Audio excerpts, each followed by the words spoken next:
Assalamualaikum warahmatullahi wabarakatuh. Saya Samila Winugraheni dengan NIM 101220034, Prodi PGSD semester 5 akan membahas topik mengenai meningkatnya kasus diabetes pada anak dan remaja. Prevalensi kasus diabetes mellitus di Indonesia meningkat 70 kali lipat pada Januari 2023. Data tersebut dibandingkan dengan data tahun 2010. Sebelumnya, kenali terlebih dahulu perbedaan diabetes tipe 1 dan diabetes tipe 2. Diabetes tipe 1 disebabkan oleh reaksi autoimun di mana sistem kekebalan tubuh akan menyerang dan menghancurkan sel beta penghasil insulin di pankreas. Sementara diabetes tipe 2 disebabkan oleh resistensi insulin. Dengan kata lain, insulin masih diproduksi tubuh tetapi tidak dapat menggunakannya secara efektif. Kemudian, orang dengan diabetes tipe 1 biasanya orang tua atau saudara kandung yang punya diabetes ini beresiko lebih tinggi untuk mengalaminya. Sementara diabetes tipe 2 beresiko bagi orang dengan prediabetes mengalami obesitas, kurang aktivitas fisik, usianya di atas 45 tahun. Yang viral di media sosial banyak anak-anak yang cuci darah di Rumah Sakit Cipto Mangunkusumo. Isu ini dihembuskan pertama kali oleh salah satu pasien di RSCM yang kaget karena dia lihat di sana banyak anak-anak yang cuci darah. Disebutkan penyebabnya itu karena minuman manis. Terungkapnya 60 pasien anak gangguan ginjal yang harus menjalani cuci darah secara rutin di Rumah Sakit Cipto Mangunkusumo, Jakarta, pada Kamis 25 Juli 2024 menggugah keprihatinan publik. Sungguh miris betapa tindakan cuci darah yang biasanya dijalankan oleh orang dewasa, bahkan orang lanjut usia, kini semakin banyak dilakukan oleh anak-anak. Sebab, selain disebabkan kelainan fungsi ginjal pada anak mengalami gangguan ginjal akibat pola hidup yang buruk sejak kecil. Pola hidup yang tidak sehat yang seperti apa sih? Pola hidup yang tidak sehat pada umumnya berawal dari pola hidup yang kurang baik. Masyarakat Indonesia sangat menyukai makanan dan minuman instan. Salah satunya ialah minuman botol. Pada satu kemasan minuman botol itu mengandung gula yang melebihi batas kebutuhan kita. Berikut adalah anjuran konsumsi gula perharinya. Dokter spesialis anak RSCM Dr. Eka Laksmi Hidayati menyebut jika penyebab gagal ginjal pada anak di RSCM disebabkan oleh gangguan fungsi ginjal sejak lahir. Selain itu, ada pula anak-anak dari kasus pencemaran obat. Namun, tidak sedikit anak-anak yang harus cuci darah mengalami gangguan ginjal karena gaya hidup buruk, yaitu makanan dan minuman tinggi garam dan gula. Salah satu pasien anak gangguan ginjal di RSCM adalah Faris 8 tahun. Selang kateter untuk hemodialisis sudah dipasang di dadanya selama 4 bulan terakhir. Dalam kurun waktu itu pula, bocah kelas 2 SD ini terpaksa berhenti dari sekolah karena harus menjalani cuci darah 2 kali seminggu. Pertumbuhan fisiknya pun menurun.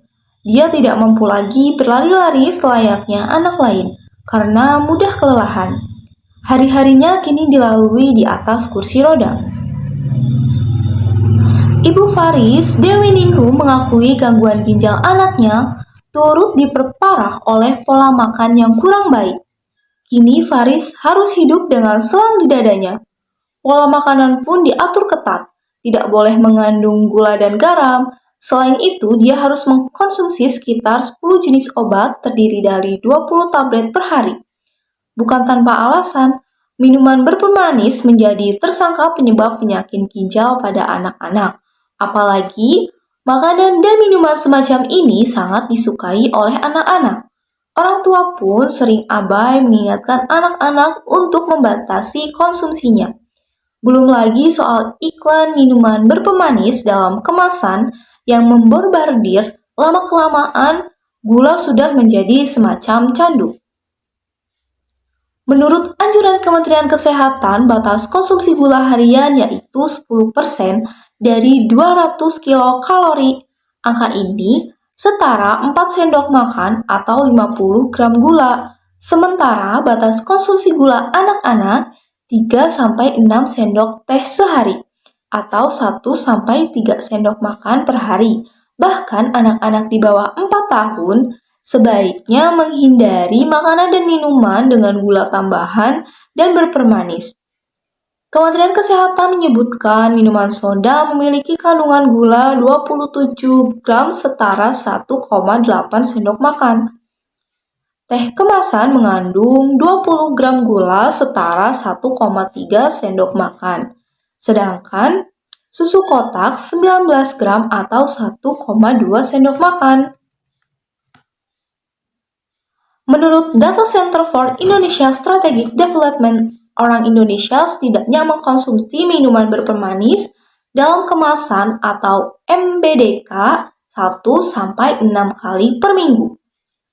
Kurangnya pemahaman tentang batas aman konsumsi gula ditambah maraknya paparan iklan MBDK dikhawatirkan membuat konsumsi gula masyarakat jadi tidak terkontrol. Anak Indonesia terpapar iklan MBDK di televisi setidaknya setiap 4 menit sekali.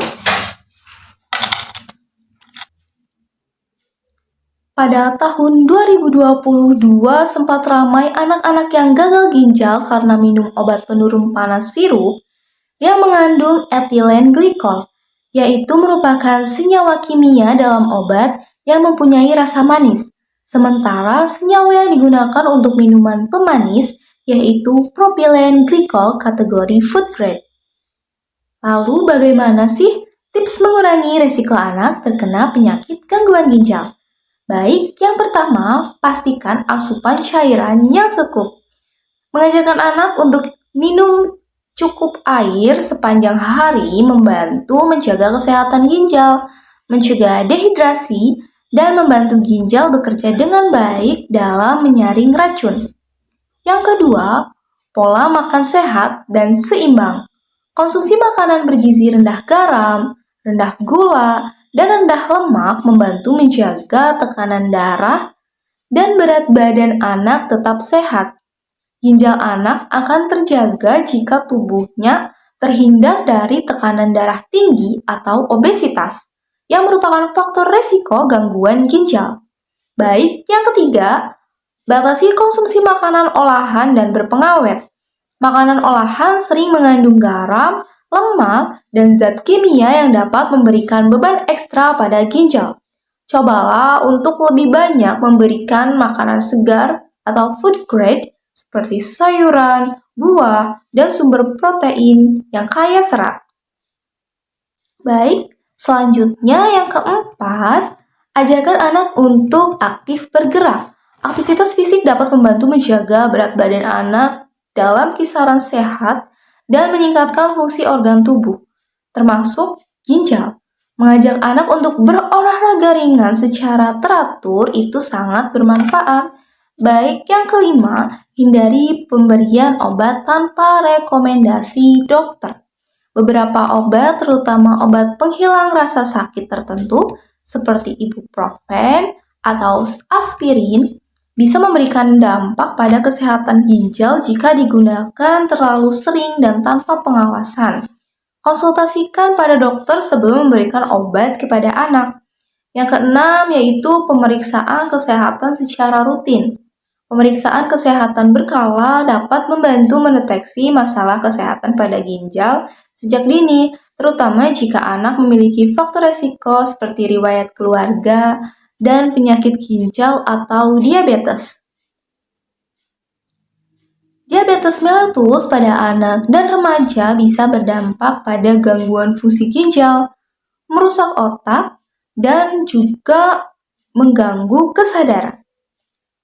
Aku, kamu, dan kita semua harus peduli akan kasus yang terjadi di Indonesia.